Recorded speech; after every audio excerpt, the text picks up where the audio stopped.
All right, let's get ready to dive into some wild animal encounters today. You sounds exciting. It is. We're talking bears, big cats, you name it. Oh, wow. Yeah, and we're actually basing this deep dive on a Joe Rogan Experience episode Oh, cool. where he and his guests were sharing some pretty crazy stories about close calls with some of these powerful animals. I'm always up for a good Joe Rogan story. Those are usually pretty wild. Yeah, and you know what really struck me was What's that? how the episode kind of made you think about how we see these animals, Yeah. like sometimes our perceptions can be so off. Yeah, definitely. We can get kind of a romanticized view sometimes, I think. Exactly. Yeah. And that can lead us into some dangerous situations, right? Totally. So one of the things they talked about that I thought was interesting was the whole black bear versus brown bear thing. Oh, yeah, like which one is more dangerous? Yeah, is one actually less dangerous than the other? Right. Because I think a lot of people think that black bears are, I don't know, less of a threat. Yeah, they seem kind of smaller, maybe cuter. Right. But in the episode, they made it clear that both types can be deadly. Oh, for sure. Like, size isn't always the deciding factor. It's more about their unpredictable nature. Yes, exactly. Like, just never know what they're going to do. Which brings us to the whole playing dead advice. Oh, yeah. I've always wondered about that. Me too. Like, does that actually work? Well, they talked about that too, and it's not just as simple as hitting the ground, you know? Right. It seems like it might work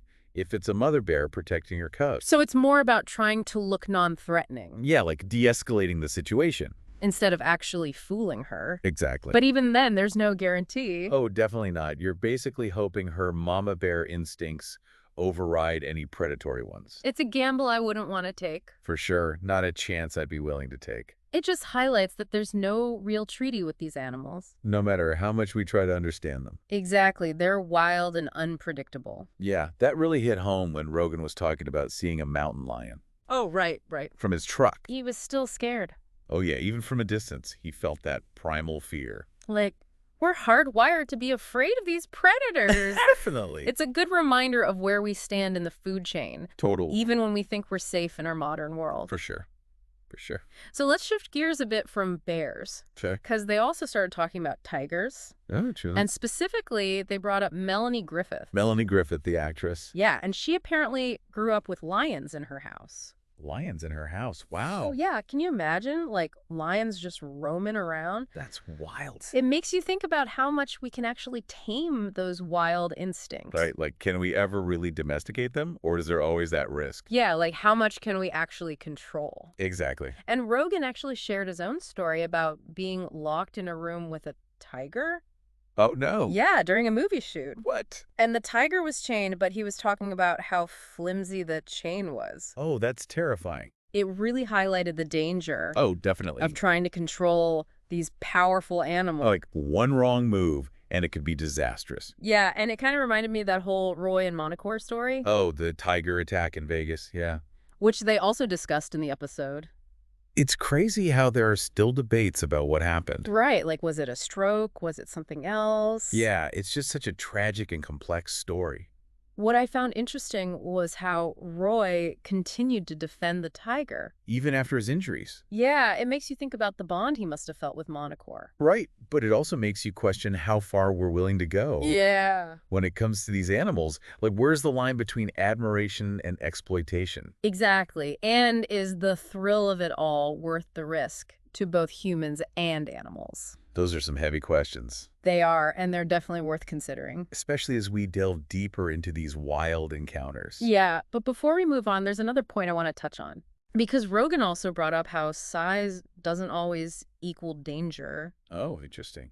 And he told the story about being attacked by a cloud leopard that he raised from a cub. Wait, he was attacked by a cloud leopard he raised? Yeah, like he bottle fed it as a baby. It still attacked him. It just goes to show that those wild instincts can come out at any time. Oh, absolutely. And even with animals we think we've tamed. There's really no such thing as fully taming a wild animal. It seems that way. And you know that whole story about the tiger loose in a Houston neighborhood? Right. That just proves how, even in an urban environment, A wild animal can still be wild. yeah, I mean, it evaded capture for a whole week. It's like something out of a movie. It really is, and it shows that their wild nature can always break through. No matter how much we try to contain them. Absolutely. It's pretty amazing. It is. It really makes you think Yeah, it does. about our relationship with these animals and how much we can actually control them. Definitely. It's a good reminder to always respect their wild nature. I think that's a perfect place to leave it for now. Okay.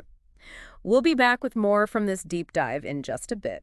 Sounds good. And it makes you think about, that whole trend of people keeping big cats as pets Oh, yeah. and showing them off on social media. Right, like cuddling with lions and stuff. Yeah, it's like they're trying to make them seem like big fluffy kitties. But that's so dangerous. It is. It creates this false sense of security. And it normalizes dangerous behavior. Absolutely. Like anyone can hang out with a lion, no big deal. But it's not that simple.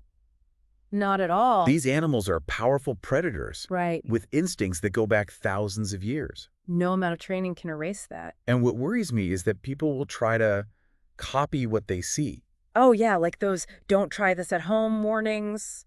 Oh, only it's don't try this anywhere, ever. Exactly. Because these videos are so carefully curated. They only show what they want you to see. They don't show the hours of training or the potential for aggression. It's a form of selective storytelling. And it can have really dangerous consequences. So we need to be more critical of what we see online.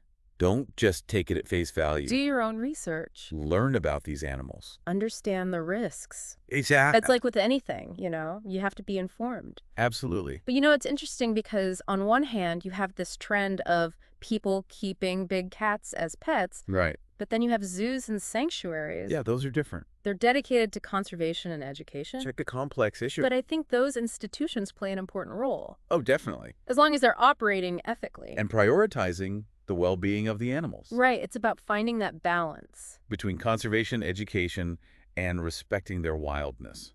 Because even in a controlled environment, They're still wild animals. it all comes back to that. We can never fully tame the wild. And maybe that's what makes them so fascinating. Yeah, their untamed nature reminds us of the power of the natural world. It's humbling, isn't it? It really is. Knowing that we don't have ultimate control. And that should make us respect them even more. Protect their habitats. Ensure their survival. Advocate for their ethical treatment. It's not just about marveling at them. It's about recognizing their right to exist. On their own terms. Free from harm. I think that's a really important takeaway. It's about shifting our mindset. From dominance to respect. To coexistence. Recognizing that we're interconnected. What we do to them affects us too. It's a circle. A delicate balance. This deep dive has really made me think Me too. about how I see these animals. It's so easy to get caught up in the sensationalized stories. Or the romanticized images. But we need to look deeper. Recognize the complexity. And with that complexity comes awe and wonder. And a realization that we don't have all the answers. That we're part of something much bigger. So how do we move forward? With this new awareness. I think education is key. The more we understand, The better choices we can make. support conservation efforts, Advocate for ethical treatment. and challenge those harmful narratives. Be critical of the information we consume. Because in the end, It's about respect, recognizing their intrinsic value appreciating their wildness. and understanding that their survival is connected to ours. Let's carry these insights with us. As we continue to explore, Be mindful of our impact choose experiences that prioritize conservation. and never lose that sense of awe and wonder, Because that's where we find true coexistence. recognizing that we're all part of something greater. Well said. And on that note, It's time to wrap up this part of our deep dive, we'll be back soon with the final part. where we'll leave you with a final thought to ponder. See you. We've been talking about the dangers and misconceptions. Right. And even the ethics of all of this. Yeah. But I'm curious, what about us? I- How do these encounters with wild animals Hmm. change how we see ourselves in the world? That's a good question. Like, do these stories make us rethink our place? I think they really force us to see how vulnerable we are, to remember we're not always at the top. Yeah, for sure. It's humbling to realize how much power nature really has. It makes you appreciate that balance. And they say that fear can be a powerful teacher. Oh, yeah. And when you hear those stories, About people facing down bears, or almost getting caught by a tiger, it really gets to you. it's that primal instinct, Fight or flight. It's like something in our brains just knows. Like we're hardwired to react that way. It's like we're tapping into something ancient. Something from our who ancestors. lived so much closer to the wild. Makes you realize we're not that far removed, Not at all. We're still part of that world. even if we try to forget sometimes. Yeah, and that can be scary. Oh, yeah. But it can also be kind of exciting It is. It's like being reminded that we're alive. that we're part of something bigger. Makes you appreciate the incredible resilience of life. It's a wake-up call Definitely. to remember that we're not invincible. That there are forces out there that we can't control.